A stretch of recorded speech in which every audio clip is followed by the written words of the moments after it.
Public radio is radio that matters, and our sustainers keep it going strong year after year.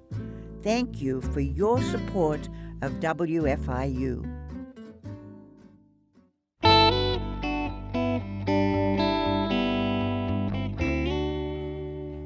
From WFIU in Bloomington, Indiana, I'm Kate Young, and this is Earth Eats. Many of the farmers talked about the ability to be out in nature with other members of their family and other members of their community. And several of them also talked about the benefits of being able to interact with people from other communities.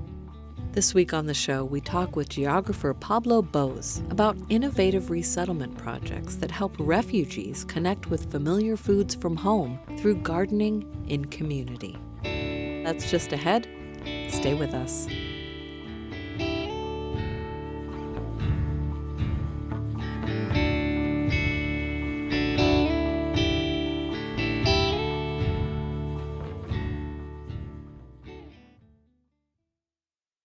Thanks for listening to Earth Eats. I'm Kate Young. In the campaigns leading up to national elections in the United States, immigration is often a hot-button issue. There's one group of immigrants in the U.S. who are largely misunderstood, or rather, their journey to this country and their status is often not recognized in the communities where they settle. Refugees arrive legally in the U.S. after years of displacement from their homes, time often spent in refugee camps, in a state of limbo. Since they are typically fleeing violence, they may be processing traumatic experiences or grieving the loss of loved ones. When they finally do make it to the U.S., they still face many hurdles to overcome in order to settle and to begin to build a new life. My guest today conducts research involving refugees resettling in Vermont, in a program involving gardening and farming. My name is Pablo Bose. I am a professor of geography and geosciences at the University of Vermont and director of global and regional studies. Pablo Bose visited the campus of Indiana University as a guest of the Center for Refugee Studies and gave a talk in the geography department. I invited him into the studio for a conversation.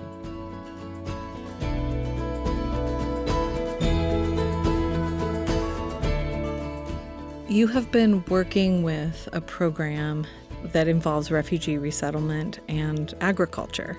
So if you could tell us a little bit about that, or maybe it's not just one program. I mean, it's part of several different programs I've been involved with, but the one that I'll talk about mostly here is called New Farms for New Americans. Mm-hmm.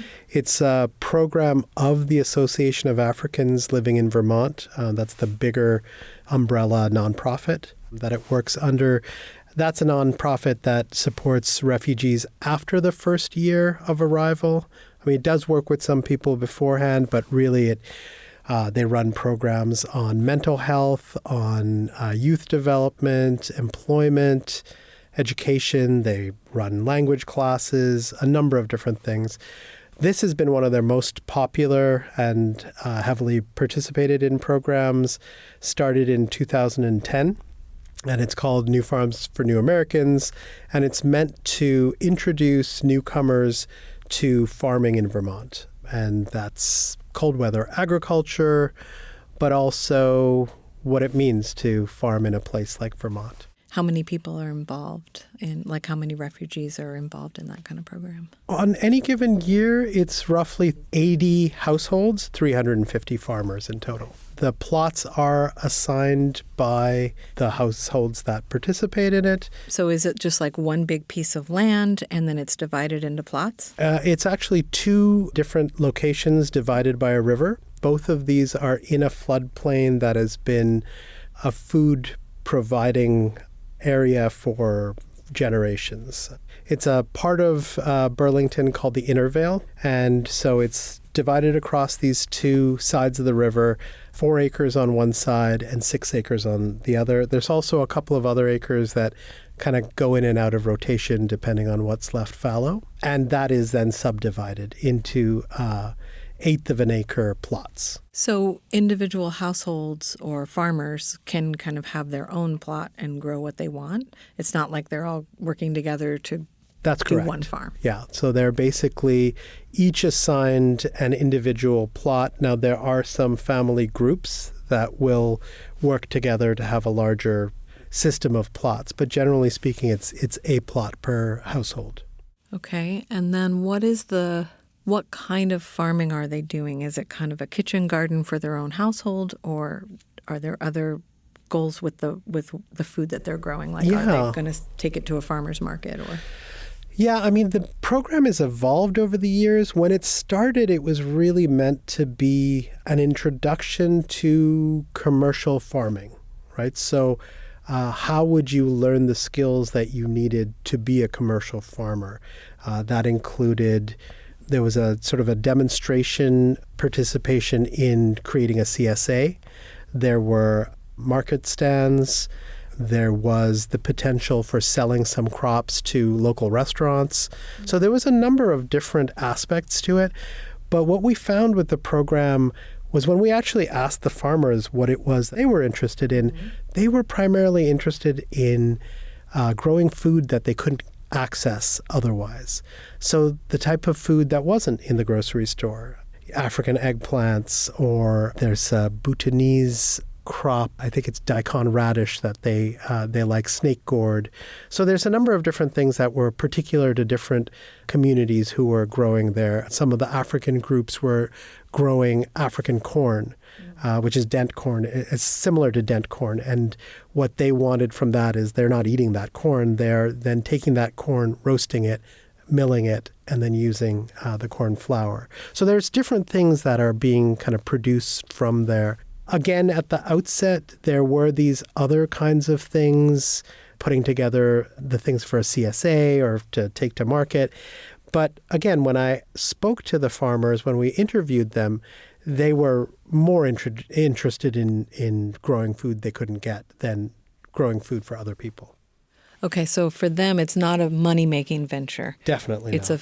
It's feeding their families and communities and accessing food that they're not able to get in the grocery store. That's correct. I mean, one of the things we also did in the early days of the program was we started to have people weigh the food that they were harvesting as a way of kind of measuring what was the value of this program. And that's, again, where we saw people were distributing that food around their local network, friends, family, within their communities. There was also a certain amount of trading between some of the farmers because some farmers would tend to specialize in a particular crop. And sometimes they were also bartering with others at the farm. Yeah, so in your talk, you talked about how maybe some of these refugee agriculture programs, the people who are kind of setting them up and designing them maybe don't understand that much about farming or how hard it is to maybe make a living farming. And so if the desire was for people to have some kind of business out of these farming practices, that wasn't, one, necessarily all that practical, but also not what the refugees actually wanted. And so there were some other things that they were interested in. One was this food that they weren't able to access that was from their home countries that they were missing and wanting. And there were some other things that they were getting from it too. Could you talk about what some of those absolutely. were? I mean, I was really, I wasn't surprised to hear people say that they were able to get food they couldn't otherwise get. I kind of expected that. I was more surprised by some of the other benefits that farmers mentioned about participating in the program. Being outside. I mean, it is a beautiful sight. When I go down to those farms, they're, especially, you know, in the height of the summer, they're lush, they're full, and they look very different than other farms I would see, whether in Vermont or elsewhere. For example, the Bhutanese farmers build these elaborate trellis systems to grow snake gourds from. The African farmers have the corn growing in these really interesting kind of arrangements around the outsides of their plots. And so the farms themselves look really beautiful. They're a larger plot than you would get in a community garden. And so I can well understand why farmers might really like going down there in the mornings or in the afternoons, perhaps after their job or before. So simply being outside was a benefit. Many of the farmers talked about the ability to be out in nature with other members of their family and other members of their community. And finally, several of them also talked about the benefits of being able to interact with people from other communities. So from other refugee communities. We see this when you go down there. It's not necessarily that they can speak a common language. In some cases, they do speak English, but in other cases, they're communicating using hand gestures and, again, trading vegetables, that kind of thing. Well, it didn't surprise me to hear you say that because I've worked in the past in a food pantry that was also kind of a community food resource center. And we had gardens, we had community gardens and cooking classes and gardening classes. And, you know, when you're applying for the grants and like getting funding for the program, it's all about self-sufficiency and people learning to grow their own food. And what we really, and even in the cooking too, and what we really found was what people were getting out of coming to those classes and being in the gardens or being in the kitchen was about community. It was about connecting with other people over a shared task, doing something together and connecting, really. I think that's exactly right. I mean, I'll give you another example of that. The program offers regular classes in cold weather agriculture. They offer a curriculum around agriculture. Mm-hmm. And those topics are determined by the participants alongside the garden teachers. But one of the things that is really interesting is the same farmers participate year after year. The program directors at one point thought after the first year, they did a graduation and they gave out, certificates, they had hats, there was a party, everybody was really excited. At the end of it, the graduate said, "But does this mean we can't come back?" And, the director said it is important for them to come back, one, to refresh their knowledge about, one and done doesn't necessarily do it. But the other part was that the participants liked coming to the classes. The classes are usually held on a weekend. That makes sure more people can come, et cetera. Their participation in the classes was a really interesting part of the program. It's not a requirement, and not everybody is able to participate in the classes, but it does allow for that greater level of engagement. Yeah, so it's not like they're just learning these growing skills, and then once they've got them, they're like, okay, now I can go out and grow. It's like the whole activity of being there and connecting with other people and learning these things was what they were wanting. Absolutely. Yeah. So it wasn't just about finishing and moving on. It's not like a trade school. Right. I mean, and there's definitely very directed questions they have. I am having this particular bug on my plants. How do I get rid of them? But even there, or NRCS will come and will do other technical experts will come and they'll show you, here are more effective ways of watering. But just because they came last year and showed you that in April doesn't mean that you can't use a refresher. So they definitely are interested in that too. Especially with growing food, anything where you're interacting with the natural world and the seasons and the weather, every year you're going to have new questions. I mean, I know that just with like beekeeping. Yeah. You will never take a class where you're done with beekeeping. You have to constantly be talking to other people. Did you have this happen last year? Because this never happened to me and now it's happening. And yeah, like with the pests and different things you talked about. It's interesting you mentioned bees because one of the other interesting innovations I've seen at the garden over the last number of years, because the gardens are also a partnership with local farmers, with other agricultural and food systems initiatives. There's now a pollinator garden that's there. They worked last year with local orchards to create a fruit orchard as well. And so this has been also an interesting way of diversifying what is happening at the farm. There's a teaching garden at the farm as well, a plot where it's kind of a demonstration.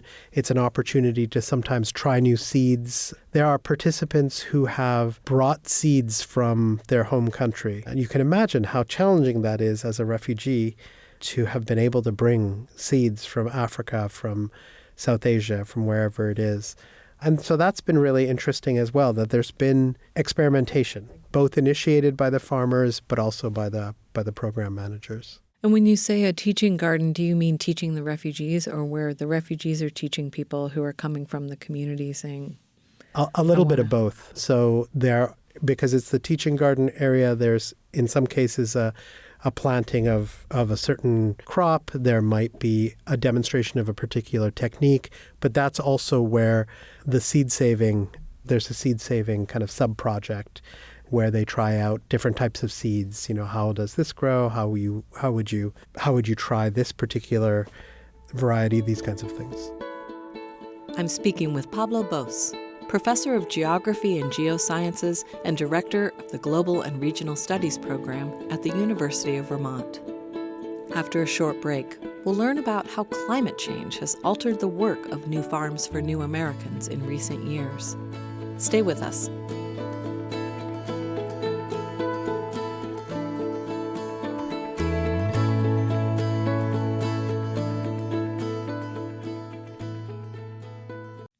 Kate Young here. This is Earth Eats.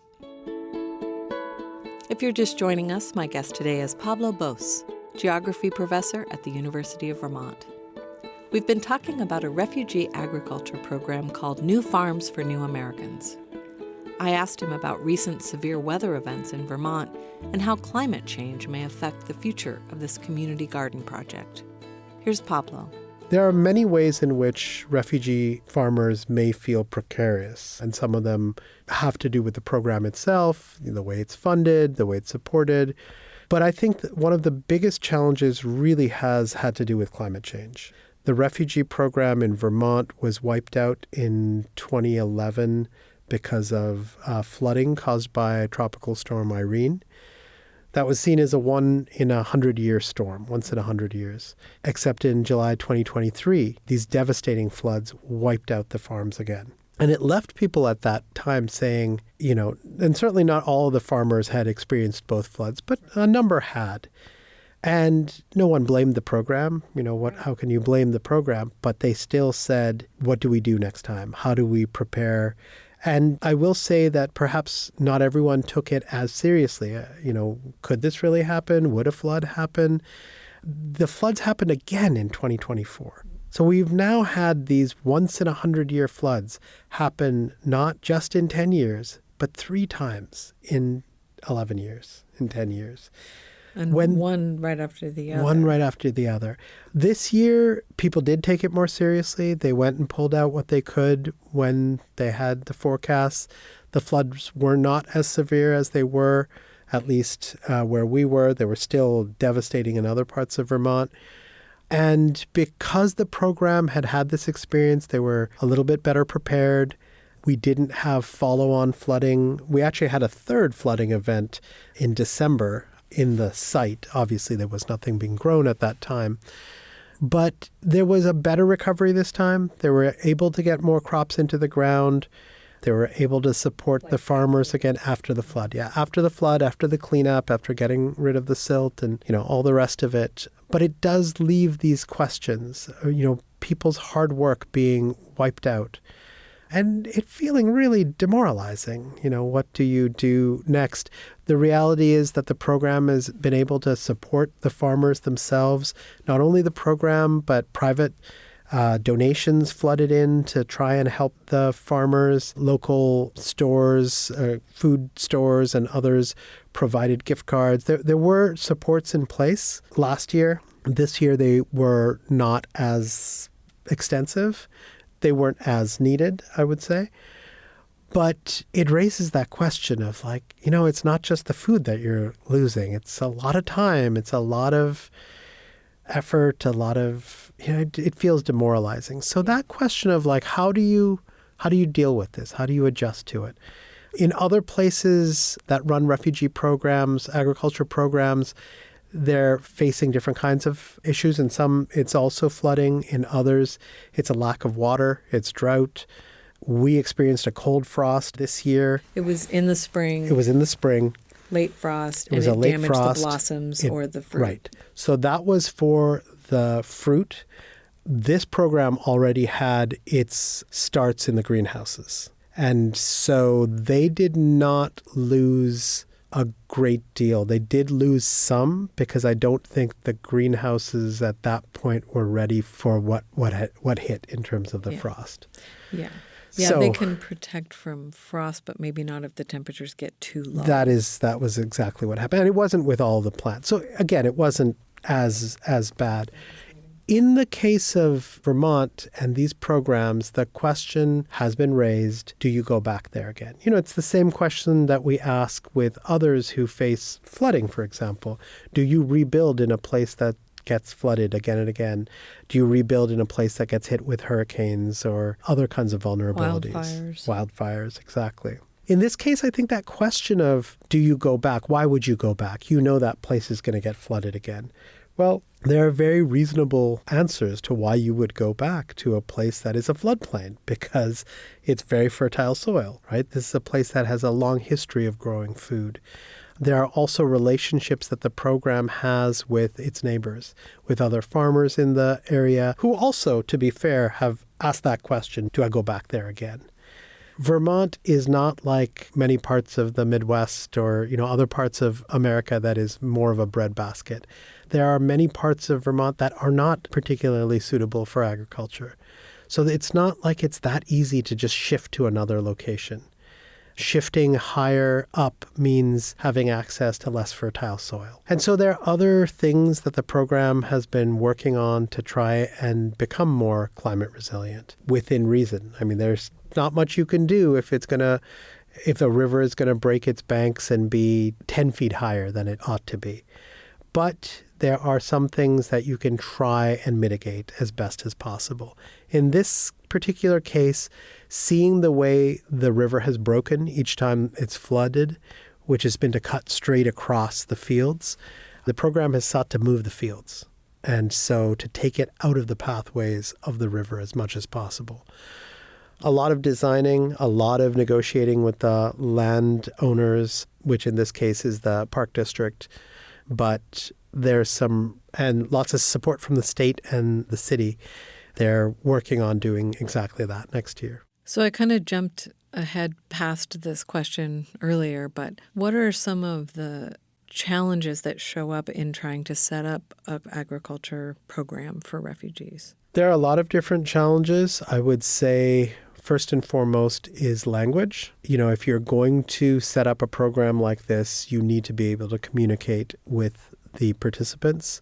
That means you need to have translators and interpreters. You need to try and make sure, how do you communicate with people, not just directly? How do you get into the networks that will get messages out? When the floods happened, they utilized WhatsApp.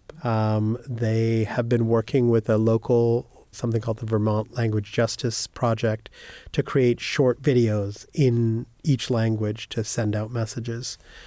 So language definitely can be a challenge.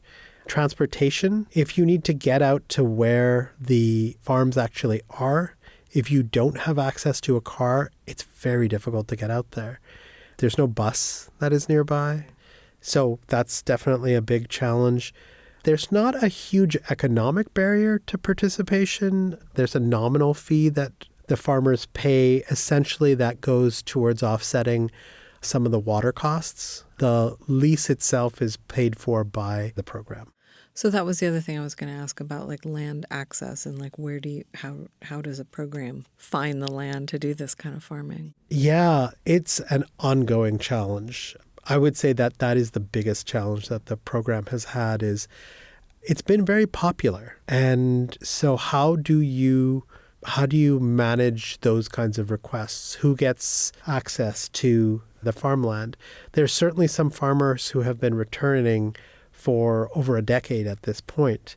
And yet this is not their land, right? This is not land that they even have a direct land relationship with because they don't sign the lease. So there's been an attempt to get access to more land over time, working with the city, working with the state to some degree, and with private landowners. I know the program has looked at some other areas that have been offered to them. For the most part, it's two barriers that have held them back from, or I would say three barriers. One is adding more land in a new location means you need more staff to help support that. So these programs are not overstaffed by any means. It's a couple people, maybe 3 people. So more sites means more staff, means more resources to pay those staff. More infrastructure to the water. And Absolutely. all that, yeah.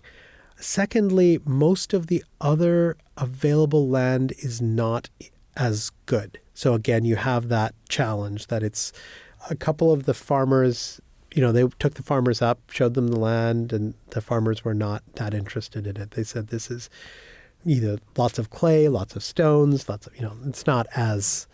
And then some of these other locations, you still have that transportation barrier issue. So, yeah. I guess it might be good to talk a little bit about refugees in the U.S. in general and sort of shifting landscape for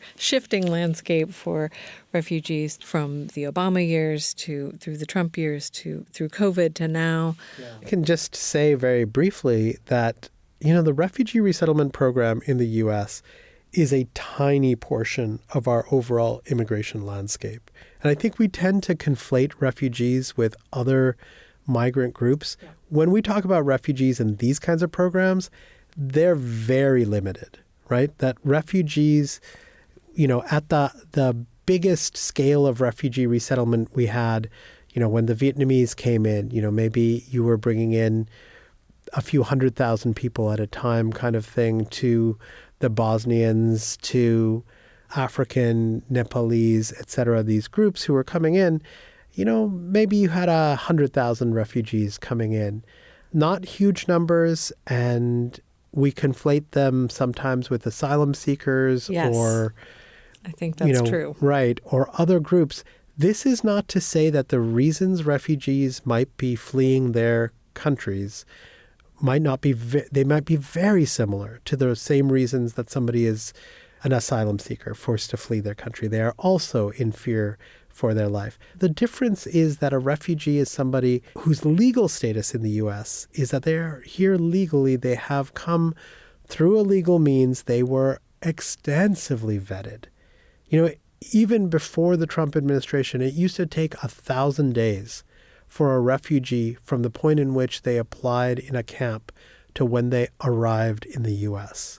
And just to put it in perspective, last year, under 200,000 people in the world were resettled as refugees out of more than 100 million people who are displaced. Now, again, most people don't want to be displaced to begin with. And if they had their option, they would want to go back in peace to their home. But for some people, that's not possible because that home doesn't exist anymore or they can't return to it. And it's those people who come to places like the U.S. who have been deemed not a threat to the U.S. and who have been selected because they're really in need of sanctuary. As somebody who's studied refugees in the U.S. and other places for a long time, I will tell you, for the most part, we select people not simply because we can protect them, but also because they can give something to us. The refugees who come here overwhelmingly are people who have types of skills that we can use. They are skilled in different kinds of ways. And I think that's one of the things that sometimes really upsets me is that we waste this amazing human capital and human potential in the debates we have over who refugees are. I think that there is a huge misunderstanding in the U.S. around who refugees are and why they're here and where they're coming from. I know that I have that misunderstanding myself. And based on what you just said, I clearly have misunderstandings. Is it from specific countries that have been sort of Yeah, exactly. The program has decided, yes, this country is a place where we know, like you said, Somali refugees, there are certain countries that have been designated. That's right. That's exactly right. And it's actually not the program that decides that. It's actually the office of the president. This is why you've seen this kind of back and forth is that, in the last years of the Obama administration, the focus was on Bhutanese refugees, on Congolese refugees, on Burmese and Syrians. The Syrians became this big political hot potato. Donald Trump came in, tried to put the travel ban, the Muslim ban, all of these kinds of things. Again, because the office of the president is the one that gets to say, this is how many refugees should come in, and this is where they should be coming from. And because of that, and again, refugees are just one slice of the story, but, in the last year of the Obama administration, we brought in 120,000 refugees. In the last year of the Trump administration, we brought in 15. So it absolutely cratered the programs because the programs also rely on those numbers for their funding.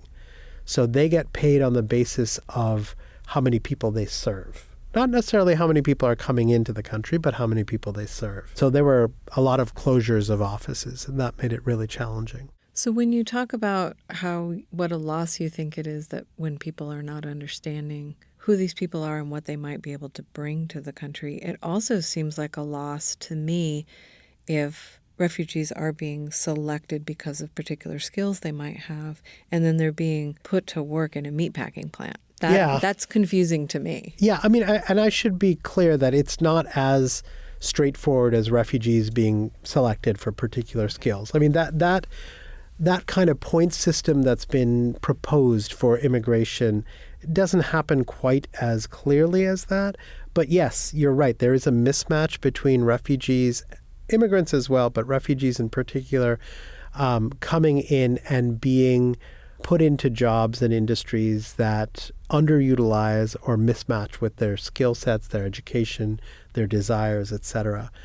Going back to your question about what do we lose, what do we miss through this kind of process, I spent 5-6 years going across the U.S. between 2013 and 2019, visiting different refugee resettlement sites. And I was particularly interested in smaller cities, secondary cities, cities that didn't have a big history of immigration, because I was curious what was happening in Dayton and Columbus and was happening in, these aren't necessarily small cities, but Nashville and Raleigh-Durham, but also Turlock, California, Twin Falls, Idaho, Lincoln, Nebraska, a lot of these other places. And what we saw was that for many of these communities, they were confronting their own challenges. In some of them, they were kind of Rust Belt cities. In some of them, they were graying cities. They were places where they had a lack of labor. They had a lack of kids in the schools, things like that. And in town after town, I saw that bringing in refugees was revitalizing different towns. And I think that that's lost in a lot of this debate. I understand the anxieties that people have and that they talk about, why aren't we focusing on X group from here? These are not mutually exclusive goals, and I think that's a real disservice to the reality of situations of saying that we can only pay attention to one thing, especially when we don't pay attention to that other population either, right? I've heard people say things like, oh, well, why are we resettling refugees and not paying attention to fill in the blank, veterans or African Americans or whoever it is?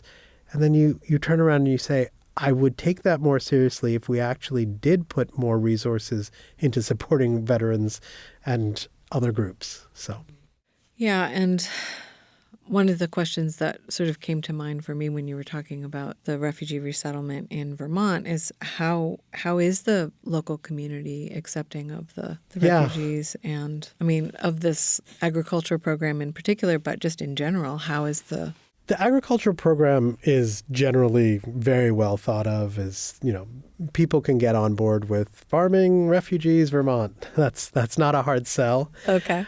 I think that there's definitely been ups and downs with refugee resettlement in Vermont. A pretty notable pushback against resettlement happened in 2017 when the town of Rutland in southern or central Vermont sought to resettle just about 200 Syrians there. And this proposal got caught up in local politics. It got caught up in national hysteria. And in the end, at the time, only about 13 Syrians in a couple of families ended up resettled there. Well, what happened afterwards was Rutland, which is a town that had been in kind of decline in lots of ways. It had been losing population for years. What ended up happening? A couple of years later, the city council was trying to pay people $10,000 to move there. They could not get people to come there. And now resettlement has resumed again.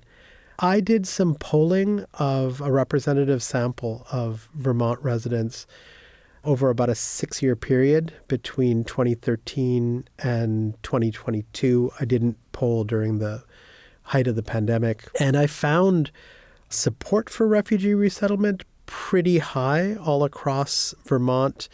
Again, you have people who have been sort of solidly opposed, but that number has dropped from about 20% when I first started doing the polling to well less than 10. So it remains a pretty popular program.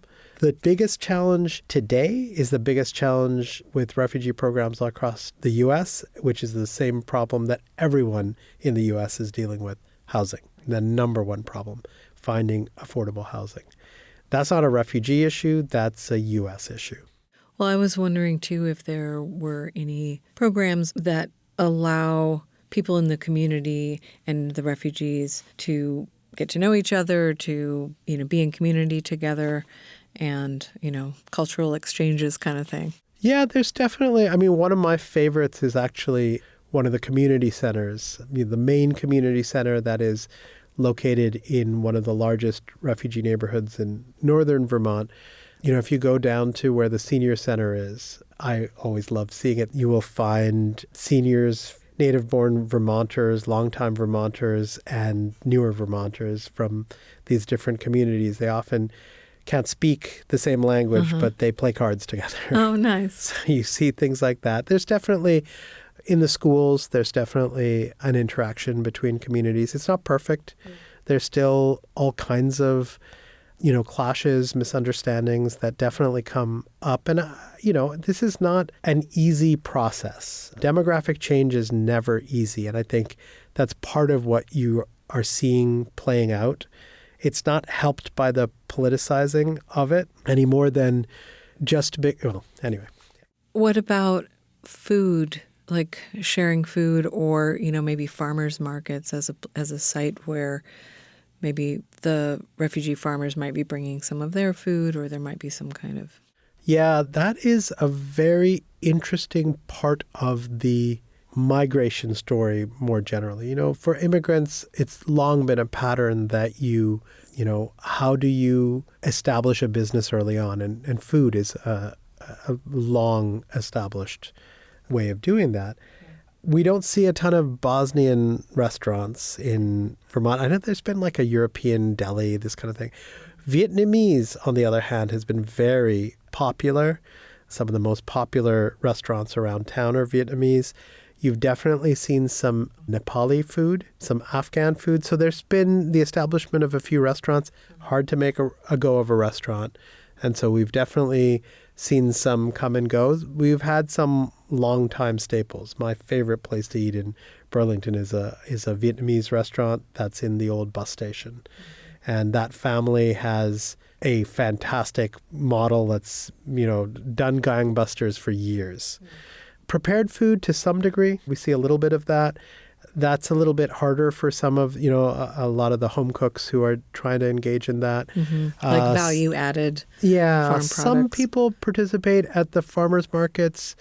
There are a number of different kinds of farmers markets. Some of them are lower barrier to entry for vendors. So you tend to see New Americans more at those than at the kind of the big tourist attraction farmers markets, I'd call them. Some home delivery. There's a little bit of working with local grocery stores for more specialized products, prepared products, in some cases canned sauces, things like that. So there's been a little bit of that for sure. And then what about farmers markets? Farmers markets, again, not as much the tourist attraction farmers markets. It has tended to be some of the more local ones. I had a very interesting experience. I went to Bowling Green, Kentucky, and I was looking at the refugee programs there. And at the end of my trip, I always like to go to a refugee restaurant. And so it had been recommended to me to go to this Burmese restaurant. And so I went there and I looked at the menu and it all looked like Thai food. And so I asked the proprietor, do you have Burmese food? And he said, oh, well, we know Americans aren't going to eat our food. So, we make this Thai food. I said, is there something I could get that, is...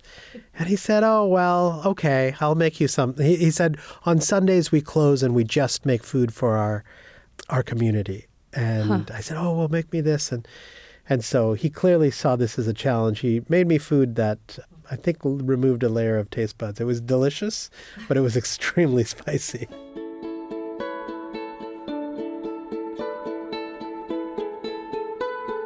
I'm speaking with Pablo Bose, professor of geography and geosciences and director of the Global and Regional Studies program at the University of Vermont. We'll return to our conversation after a short break.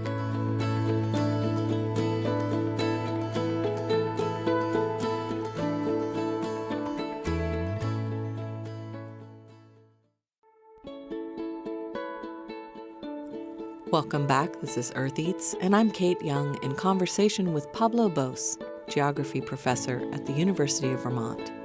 We're talking about agriculture programs for refugees and how growing familiar foods can help refugees feel at home in a new place. When I interviewed Pablo Bose in September of 2024, it was just after the presidential debate in which Donald Trump made the false claim about Haitian immigrants eating pets in Springfield, Ohio.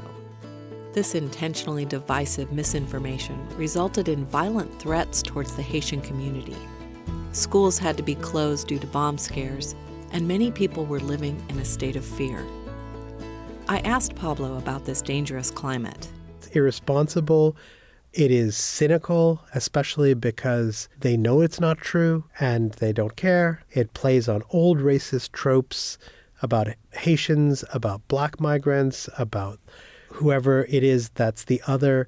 It made me think about in Canada sometime in the early 2000s, I remember this infamous case where a small town, I think south of Montreal, passed a local ordinance against the cooking of goat meat outside. There was one family, maybe Somali, I can't remember. There was one family that had moved into town. They had not cooked a goat outside, but it was, again, this kind of like, oh, what will they do? What could they possibly do? And this is an old, again, xenophobic trope. The same reason that, one of the communities neighborhoods I lived in Toronto is still to this day called Cabbage Town, as a derogatory slur against Irish immigrants. I still remember looking in the USDA archives about these directives from the 1950s to try and convince Italian grandmothers to stop cooking out of their backyard gardens because we're a modern nation now. We need to eat microwaved food or something like this. Well, I don't want to hear that about Cabbage Town because in my mind, Toronto is the model of integrated city and everybody gets along. And I did love living in Toronto. I loved Kensington Market and I loved food. Many different parts of Toronto. But yes. Okay, well, burst my bubble. Which does bring me to another question that I would love to hear from you is in terms of your background, like how did you, I don't know if food studies is one of your focuses, but like how did you get into this kind of work? What really drew you to it? Yeah, I actually am part of the food systems program at the University of Vermont. I've done several studies on food and migration. That's really what drew me towards the study of foodways, in this case, refugee agriculture, but I've actually been really interested in the way in which food is used in the diaspora to create different kinds of connections to home, recreate tastes, whether connected to family, region, nation, all kinds of different things. And so it really came out of my studies of the ways in which people maintain, create, reinvent their notions of home. And taste is one of the most significant parts of that. And so we see that with all kinds of communities of how do you create that little space of home? How do you introduce yourselves to someone else? We sometimes make fun of the multicultural day events that, whether it's a school, a church, a mosque, or whatever it is holding. But it really is a way for you to introduce some element of what you hold dear. Forget about culture alone, but like, what do you value? It might be, well, this is the way my grandmother made X, and I want to share that with you. Or this is the way you cook this? Oh, we make it this way. It's a very personal and intimate way of showing others who you are. Yeah, and it feels like it's always very welcome on the other end of like, I want to taste that. Yeah, it can be. It can Maybe also not be always. a distancing way of saying, like, you're not doing that right. Right. Or this food smells and I don't want to be near it. Absolutely. Yeah. And of course, that too is one of the kind of slurs that are directed at immigrant populations. So, yeah. Yeah, I take it back. It's not always welcome. But I just feel like, what you said about the Vietnamese restaurants, it can really serve as a bridge. Yeah. When the pandemic lockdown started, I remember somebody saying to me, look at the restaurants that you want to see survive and make sure that you, when they were Order doing the takeouts. yes. Right. Yes. And so for a good year, almost a year, I got takeout from that Vietnamese restaurant every single week. They already knew me, don't but blame you. I went every week and it was glorious. Yeah. And in fact, when I go home, I'm going to go to that restaurant tomorrow because just thinking about it is making me hungry. Yeah. It's called Pho Hong. I just thought I would name the restaurant. Yeah, please do, because if I'm ever in Burlington, I'm going to want to go there. Absolutely. Well, thank you so much. It's been really a delight to talk with you. Is there anything else you want to add? I know there's a lot that we didn't get to, but... I would just add that it's been inspiring to go to these different refugee agriculture programs, not only the one in Vermont, but seeing the ones across the country, the New Roots programs for the International Rescue Committee, Global Gardens in Boise, Nuestras Raíces in Holyoke. There's many, many others as well. You said there was one in Louisville. What is Louisville has one of the IRC gardens, I believe, the Common Roots Gardens. And it's pretty amazing. You see an incredible amount of diversity of skills and knowledge. And yeah, not to downplay some of the challenges, but they are wonderful programs and they are well worth our investment. Well, thank you very much. Thank you.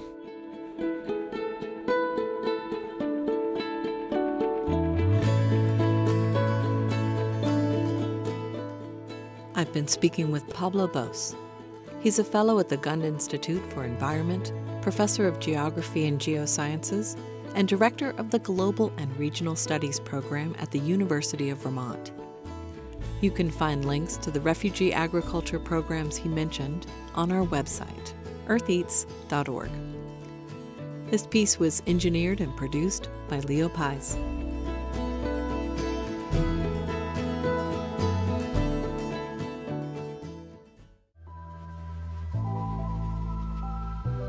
Dear Earth Eats listeners, yes, I'm talking to you with your radio tuned to WFIU or this episode downloaded into your podcast playlist. Thank you for tuning in. I want to invite you to consider subscribing to the Earth Eats Digest. It's a short newsletter I put out every 2 weeks. I write a little something at the beginning, usually about the current season and what might be growing or what sounds good to eat. Maybe I'll touch on some larger issue in the food world. It's usually along the lines of a short personal essay. The newsletter also includes a hand-picked selection of recipe links that take you directly to the Earth Eats archive found on our website. And then I'll mention what's coming up on the show or what you might have just missed the previous week. And I announce any special events or things that might be of interest to listeners. There's always plenty of photos and links to make it easy to find out more about anything that piques your interest. The newsletter is called the Earth Eats Digest. It's free and it's easy to sign up. If you go to eartheats.org, you'll see a pale green rectangle to the right of the page that says, Stay in touch with Earth Eats. Just click on that and you'll be signed up in no time. I never send an email more than once every 2 weeks, and we won't sell your data or your email address to anyone else or try to get you to sign up for a paid subscription. There is no paid version of the Earth Eats Digest. It's all free. I look forward to connecting with you more. Go to eartheats.org to subscribe.